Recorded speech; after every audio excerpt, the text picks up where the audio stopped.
Okay. Hi, people. I'm trying something new here. I am using the YouTube's record thing, so we're gonna see how this goes. Anyway, apparently the screen looks a little bit freaking smaller than it does on my laptop, but we'll try to get through this. Anyway, like I said, this is going to be a continuation sort of thing of my other Grisaia review, which was an earlier one I did last winter. So just a little bit, I'm going to do the synopsis for both seasons. There's also like a little movie special that kind of goes in between both seasons. But anyway. Okay, the first one was Grisaia, was called The Fruit of Grisaia, or Grisaia no Kajitsu. It was a 13-episode anime that ran from October 5th, 2014 to December 28th, 2014. And then you have the one episode movie special, whatever, that is called The Labyrinth of Grisaia, The Cocoon of Caprice, Zero, or Grisaia no Meikyo, Caprice no Mayu, Zero. And this aired April 12th, 2015. This is 47 minutes long. And then there is The Eden of Grisaia, or aka Grisaia no Rakuen. And this was 10 episodes, and it aired April 19th, 2015 to June 21st, 2015. Okay, time for the synopsis of the first one. Excuse me. Mahame Academy is a prison-like school built to preserve fruit that has fallen too far from its tree.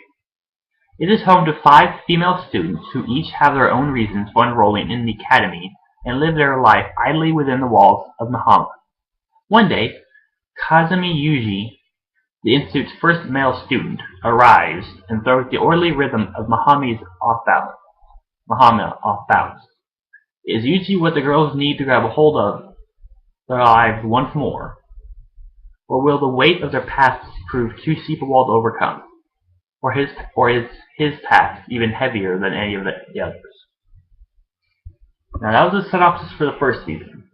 Now we have the 47-minute movie special, which comes in place it's like a prequel to the second season. I don't know why they would do this way, but anyway. Roughly a year after his arrival at Mahama, Yuji makes the unexpected decision to pursue promotion within CIRS. CIRS. The action resumes with Yuji in a meeting with JB at corporate HQ, discussing the documents he submitted for review as a part of the promotion process. Said documents pertaining to none other than Yuji's own past. Meanwhile, back at the dorm, the girls find themselves unwittingly following along after Sachi and Makina restore the shredded rough draft of said documents. The irony, of course, being that prominent figures in Yuji's past may just be continuing to exert their influence upon the present. Now it's time for the second and last season. The story picks up immediately after the events of Grisaia no Meikyo, with Kazumi Yuji having been detained for suspected involvement with an international terrorist organization led by Heath Oslo that has managed to enter Japan's borders with a devastating new weapon of mass destruction in hand. Meanwhile, at Mahama's academy, the remaining students find themselves with time running out. Due to financial issues, the school is set to close within the month. Over the past year, though, the girls at Mahama have finally begun to find their own legs thanks to Yuji's involvement. Are they really just going to bury their heads in the sand and let the world change around them? And are they really willing to let the man who changed their lives slip away without so much as trying to win him back? As the end of their time at Mahama Academy approaches, Amane, Makina, Sachi, and Yumiko and Michiru find themselves arriving at a single conclusion. How much a group of students can do in face of of countries and organizations far bigger than any individual could hope to be remains to be seen. In the first place, Yuji's position is far more complicated than any of them could have imagined, as he finds himself embroiled in an elaborate game of super-political chess revolving around both himself and the unconceivable new system slumbering in the depths of Surge. A system that Yuji may have more of a connection to than he thinks. One thing is for certain, though. The girls of Muhammad are no longer willing to let the world steal things away from them without at least a bit of resistance first. And with help from a mysterious individual known only as Thanatos, they may just achieve their goal. Okay. That was the entire synopsis of the entire series.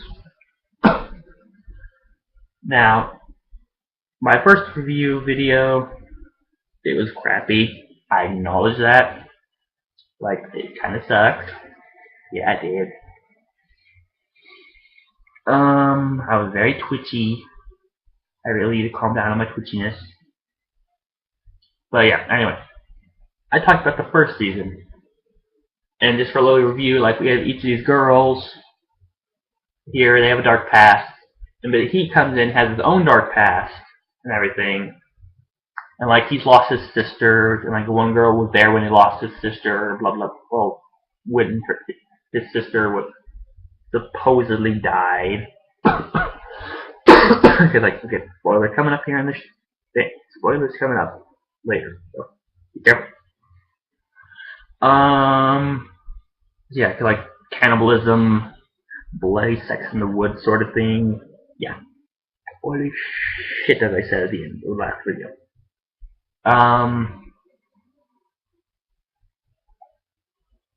Yeah, okay.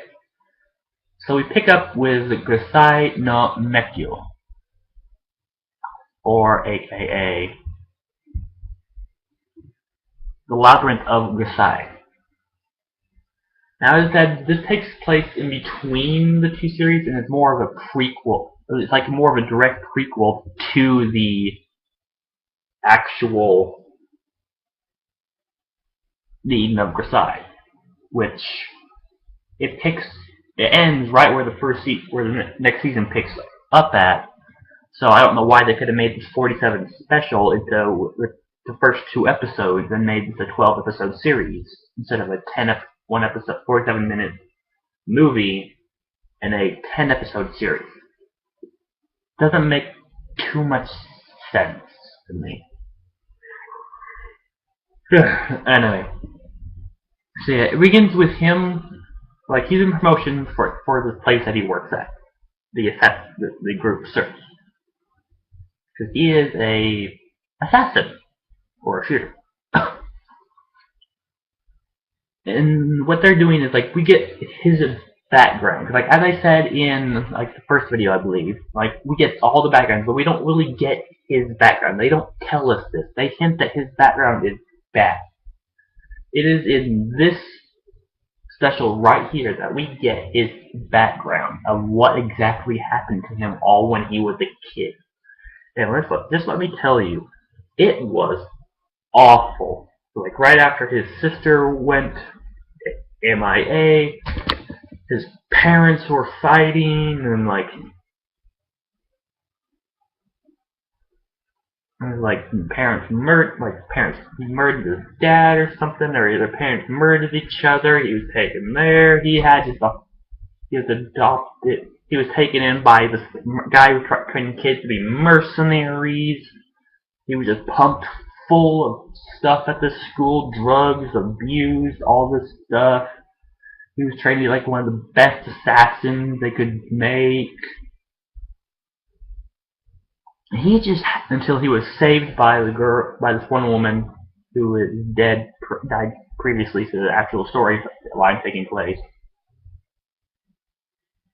And just like how she tries to raise him into adult over the past few years, and stuff that kind of happens then. Like we get his entire background, so it's nice that they like. I think that was one of my gripes about the first season that we didn't get his background. We hinted at it, but we didn't get it. Well, now we got it. We got the full freaking package. It's all right then and there. And so it's nice that we know his full backstory. So it's like, okay, we know him from right exactly, like we kind of know what his life was like a bit when his sister was still alive. But so it kind of picks up when his sister went MIA, was supposedly killed up in an accident, to his current position. And that's quite the lot of info to go through. And damn, do I feel sorry for him. But yeah. But that guy who was training him to be the mercenary, Heath Oslo, he's a prominent figure in the second series here. So, yeah. Like the second series does a lot of his background. It's all about what happened. The main instigation is stuff that happened to him in the past. So that's kind of the basic plotline for this second season. Which we then move on to is like second season, Eden Grisaia. He's taken into custody not because of suspected involvement in the international terrorist organization, but because Heath Oslo wants Yuji. Like, he wants him back. And he also has like a bomb, like a dirty bomb or weapon of mass destruction hidden around the city. So they're kind of like, it's like a bargaining stalemate thing. So they're trying to do that. And this is where the girls come in. And they're like, fuck no. Our school may be closing, but we want him back. So they decide to do that. Now when they finally decide to do that, they get a call from this thing called Thanatos. This person called Thanatos. Which is like the actual like brain. The Thanatos system is like a brain supercomputer thing that is in the bottom of like the SIRS place, and it's like most advanced, supposed to do like prevent crime, stuff like that. And this Thanatos that is talking to the girls is just like one little part that is trying to sit there and help him. And I was like, okay, spoiler here, guys. The reason Thanatos is helping is because Thanatos is actually his older sister, who was supposedly killed on that mountaintop before the story even started. We find out that's not what happened. Like, what happened was, like, when they caught up with her after chasing her down, they didn't kill her, but they took her back to the camp. Everybody else died off. And when the rescue people did finally come, they found her there, but not in a very good state. But they took her to the hospital and everything. They're still rehabilitating her. But these fucking scientist guys are like, hey, she's a very good candidate for this Thanatos system. So it's time to kind of like a cryo thing to her. So they pretty much announced, yeah, she's dead. And they pretty much made her like a base system for Thanatos. Yeah. Yeah, which I was kind of like, yes, she's alive! She's alive! Because, like, the second season here is not as depressing as the first season was. The first season was like, oh, good lord, we got the girl's backstory. And then, like, oh, good lord, his sister, like, the way his sister died. Now it's like, okay, sure, he's kind of like Captain Holding, but we get to go rescue him. We get some we get good fights, get some action. We get like we find out his sister's fucking alive, or like hell yes. Like but some strange like I don't know, due to like the way she was preserved, she still looks the same as she was when she first went in. So even though she's the older sister, she still looks like a little freaking middle schooler or a high schooler or whatever it is she was. So yeah, I don't know, but anyway, oh yeah, another fun thing. It can kind of be implied that incest is happening between these two. It doesn't specifically say it, but just the way they kind of hint at it, like when they kind of finally meet up. I forget exactly what the exchange was, but she takes him and leads him somewhere. And then when they come back, I forget what exactly the scene was, but she's telling him like, okay, you don't do that with any of the other girls. So he's kind of like, what the fuck were you doing? It's like, I mean, you can kind of get from like the other backstory and stuff like about him living with his sister before she went away that she kind of held probably a bit more than brotherly affection or sisterly affection for her little brother. Yeah. Anyway, and she has a hook on her hand. Like what the plan is for them, like the girls, like they're going with his sister and him, like they're going to build like their own the new Mahami Academy on like their own little private island that they bought due to like the plans they've done, blah blah blah. And it has them all there. And it's like, and this is like the ending. Like, okay, you have all the stuff. Then 2 years down the road, or like a year or so, or down the road, we have the next scene of them actually living on the island, all peaceful and happy. And his sister still has a hook on her arm. At the end, she's like, whatever, takes it off. She has a good hand underneath it. And the teacher's like, what? We didn't need that. She's like, yeah, just like to fool people that I didn't need it. That I didn't have a hand. It's like, really, woman. So we've been fooling them for over a year now. What the fuck? I don't know. Anyway, yeah, this season was a bit more. I wouldn't say happy, but it was a bit. It wasn't as sad as the first season was. I mean, it had, as I said, more action, more stuff going on. We weren't focusing too much on the backstory, but we were progressing with the plot pretty well. Because, like, in the first season, it didn't have much of a plot than, like, okay, we learned the backstory of each of these girls. Second season, like, okay, we have a main plot, we need to focus on this, let's get it done. And I have to give them credit, they do know how to make good surprises. Because, like, I kind of suspected that her brain, like, she was like a dead person or something in there, like, it was just her brain that was used for the Thanatos system.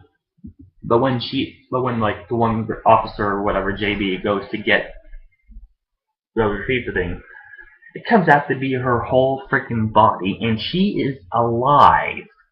It's like, what the hell? I don't know. Anyway, I guess I'll call the end of this video. So I give this entire series, I give it 8 stars. I mean, I like it. It's good. It's kind of depressing. That's probably like, I'll probably get 8, 9 stars because like I probably get took off some stars before due to like the fact like we didn't conclude stuff, but now we have, so it's good. It's good. Anyway.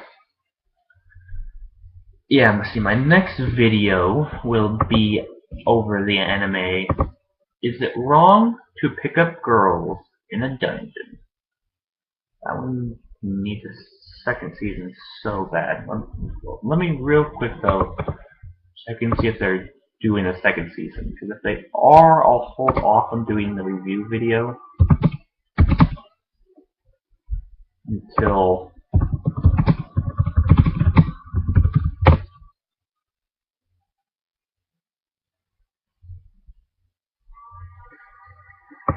okay, yeah, I'm not getting anything here other than the manga. And the manga is still ongoing, so maybe in a year or two we might get another season.